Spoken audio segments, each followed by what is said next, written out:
All right, folks, this is our stateroom. And as y'all know, I like it nice and cold, and it's nice and cold. It's on the cold. As you can see, the walls are nice. 3 little places to hang my stuff. And look, this is how the AC flows up here. That's the gadget. Turn the light on. Little ocean right there. Mirror.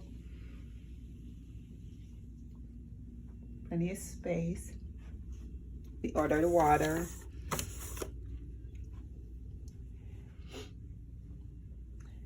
Plenty of space. Put your stuff. Last time I was here, this is a little storage. There are sheets in it. I put my dirty clothes in it. So that's bag.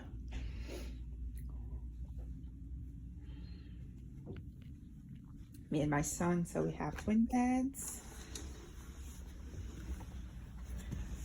So we have the balcony. I like this.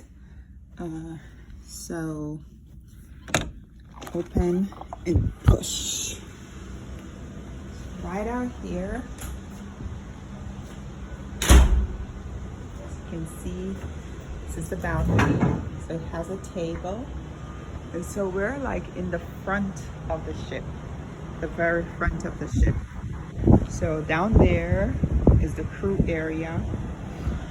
And then right across there, you can see Florida, really good. Out into the Atlantic Ocean.